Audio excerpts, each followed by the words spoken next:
Les 5 plus 2 différents business pour être un digital nomade cette année. Alors d'abord, qu'est-ce que c'est qu'un digital nomade? On dit nomade numérique en bon français, parce que nomade digital, en fait, c'est-à-dire nomade des mains, ça veut rien dire. Voilà. Mais donc, l'idée, en fait, c'est d'avoir un business entièrement sur le web. Et qui dit business entièrement sur le web, dit liberté géographique totale. Donc voilà, si tu veux, tu peux aller vivre à la campagne plutôt d'être dans cette ville polluée, grise, qui te déprime, ou tu peux littéralement, parcourir le monde en permanence, ou à mi-temps, ou à quart-temps, ou aller vivre dans ce pays qui te fait rêver. Enfin, vraiment, les possibilités sont illimitées.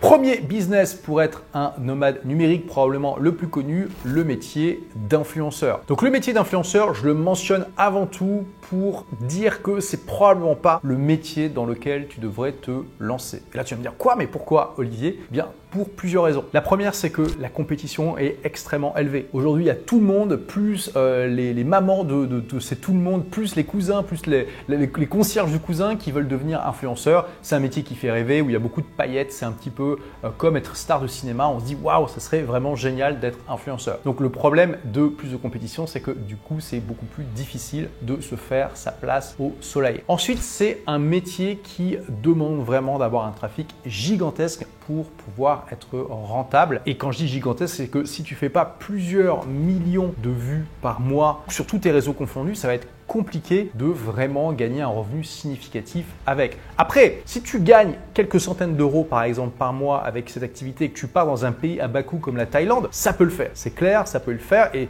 si ça suffit à te faire rêver, pourquoi pas, tout à fait un métier que tu peux faire. Mais le problème de ce métier, et bien sûr c'est le troisième grand inconvénient, c'est que c'est très volatile. Tu peux avoir fait quelques vidéos qui ont très bien marché, qui ont été virales et qui du coup te permettent de gagner ta vie pendant quelques mois, et puis après tu perds la touche magique, il y a les règles de la plateforme qui change, ou tu dis un mot qu'il fallait pas dans une vidéo, tu as un mini bad buzz, il y a une partie de ton audience qui se retourne contre toi, etc., etc. Lorsque j'ai organisé mon événement, il y a quelques mois, mon événement physique, j'avais invité deux youtubeurs, Laurent Cardon de la chaîne Trash et puis Chris de la chaîne Poisson Fécond, qui ont partagé à quel point parfois ils se sont prisonniers de leur audience. C'est le problème quand tu es influenceur, c'est que tu fais des choses très mainstream qui touchent beaucoup de gens, et que donc tu dois quand même faire assez attention à ne pas trop t'éloigner des sentiers battus. Tu ne peux pas être trop politiquement incorrect. Alors après, il y a des gens qui se positionnent sur ce créneau, mais il est du coup beaucoup moins mainstream, et voilà, tu vas toucher moins de gens et donc diminuer ton revenu. Sans compter qu'au-delà du fait que tu es plus prisonnier de ton audience, tu es aussi prisonnier de ta relation avec les plateformes et puis de ta relation avec tes partenaires commerciaux. Si tu as vraiment un bad buzz qui s'enclenche contre toi, peut-être que YouTube va démonétiser ta chaîne. Ça s'est vu dans le cas de plusieurs youtubeurs. Peut-être qu'il n'y a plus aucun partenaire commercial qui va vouloir travailler avec toi parce qu'ils ne veulent pas faire de la pub sur une chaîne qui a une mauvaise image, et ça peut se comprendre. Ensuite, deuxième business model pour être un nomade numérique, et c'est le business model que j'utilise personnellement, c'est celui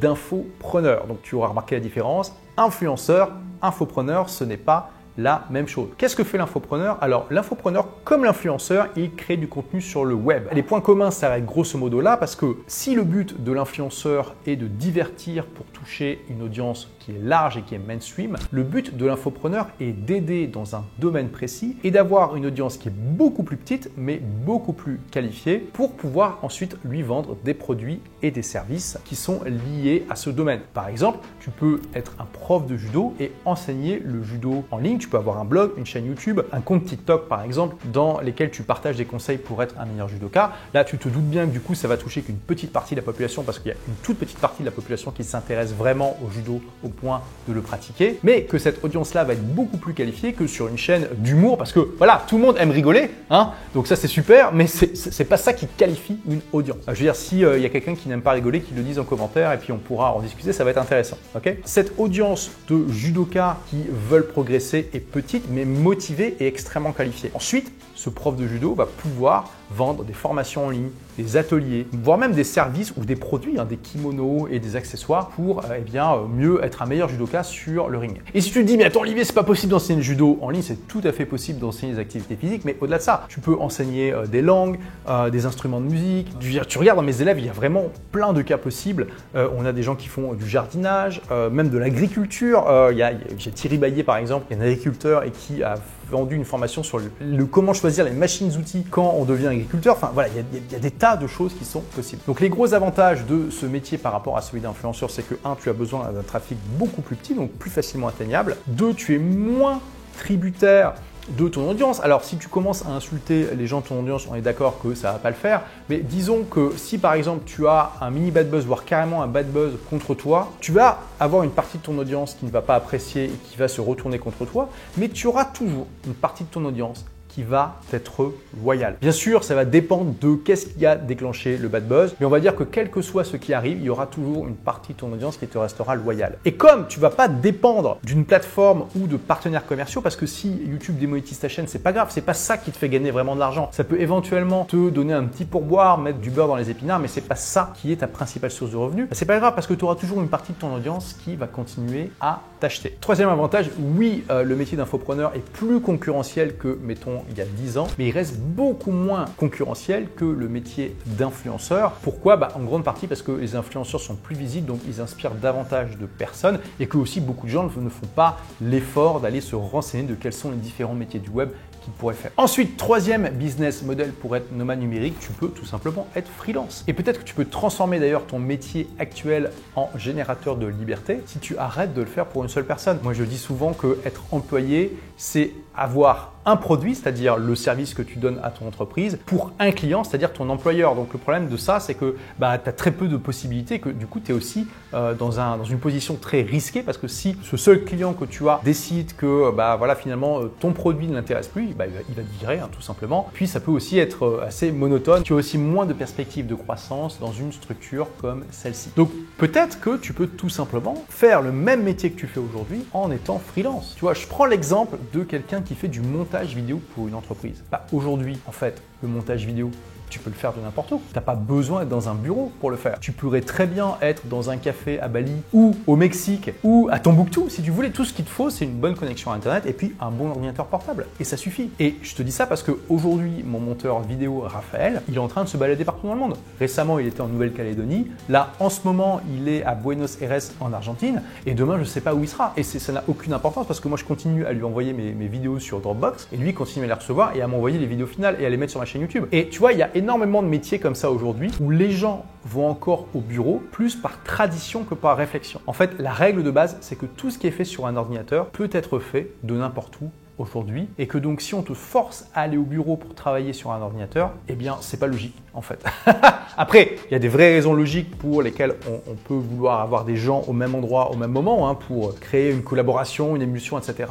Mais techniquement, sur les tâches en elles-mêmes, il n'y a aucune raison d'être quelque part par rapport à un autre endroit. Et donc voilà, si tu es dans un métier comme ça qui utilise beaucoup l'ordinateur, pense à ça. Tu peux être un freelance en rédaction web, en graphisme, en vidéo, en comptabilité. Tu pourrais très bien être un comptable à distance. Imagine si tu t'établis dans un pays en plus où le coût de la vie est moins cher, où il y a moins d'imposition, par exemple la Thaïlande ou Bali, tu vois, tu pourrais proposer à des clients en France, en Belgique, ensuite, ça dépend du pays où tu viens, des prestations de comptabilité qui seraient beaucoup moins chères et que tu peux faire complètement à distance. Aujourd'hui, par exemple, ça n'a plus aucun intérêt d'avoir des bureaux quand tu es expert comptable. Tu peux tout faire à distance. Quatrième business model pour être un nomade numérique, être coach ou consultant. Et là aussi, c'est pareil. Tu sais, il y a quelques mois, j'étais à Bali et j'ai rencontré un psychologue australien qui vivait à Bali la moitié de l'année. Et il m'a dit, voilà, grâce au Covid, je me suis rendu compte de quelque chose d'incroyable. C'est que pendant le Covid, je n'avais pas le droit de voir mes patients, donc j'ai continué à faire des consultations sur Zoom à distance. Et quand le Covid s'est arrêté, je ne me suis pas arrêté de faire ces consultations à distance. Je continue aujourd'hui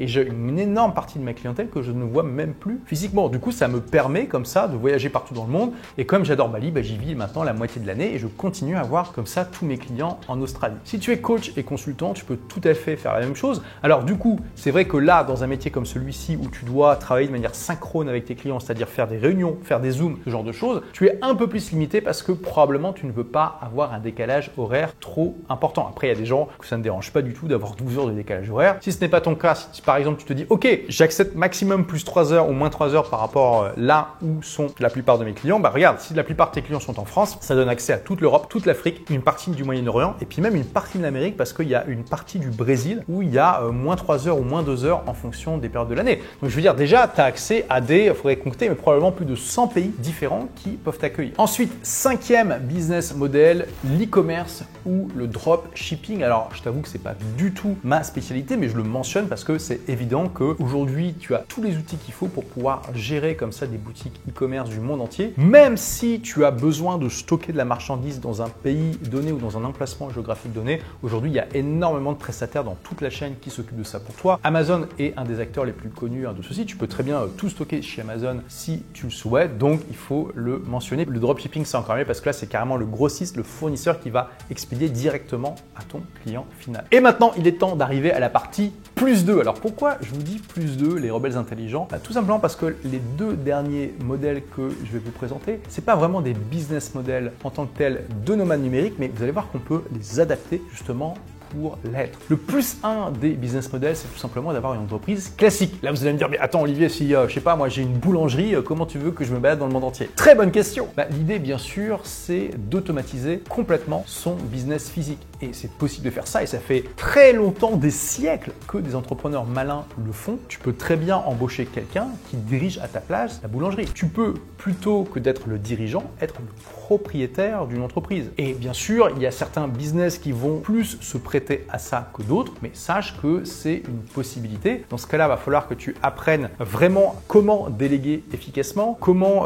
éliminer les choses inutiles, comment éventuellement automatiser certaines parties de ton business. Et c'est quelque chose qui peut te prendre un certain temps à maîtriser, mais c'est tout à fait possible. Et deuxième modèle, c'est de vivre de tes investissements, d'être un rentier tout simplement et d'en profiter pour exacerber ta liberté et pouvoir te balader un petit peu partout. Si tu joues bien tes cartes, tu peux très bien faire partie de tout ce mouvement qui a été très populaire aux États-Unis à un moment de early retirement, donc c'est-à-dire de retraite anticipée, où il y a des gens qui vraiment se donnaient l'objectif de pouvoir gagner quelques centaines de dollars par mois à partir de leurs investissements et qui, pour ça, faisaient des sacrifices, c'est-à-dire que pendant quelques années, ils vivaient vraiment un style de vie extrêmement minimaliste, à compter chaque dollar qu'ils dépensaient, par exemple, à éviter d'aller au Starbucks parce que ça coûte trop cher, à plutôt se faire du café à la maison. Tout ça pour économiser un maximum, tout investir dans des investissements et pouvoir prendre leur retraite à 40 ou 50 ans. Parce qu'avec quelques centaines de dollars par mois de revenus passifs, tu peux très bien vivre dans des pays à bas coût comme la Thaïlande, l'Indonésie et ce genre de pays. La règle de base, c'est que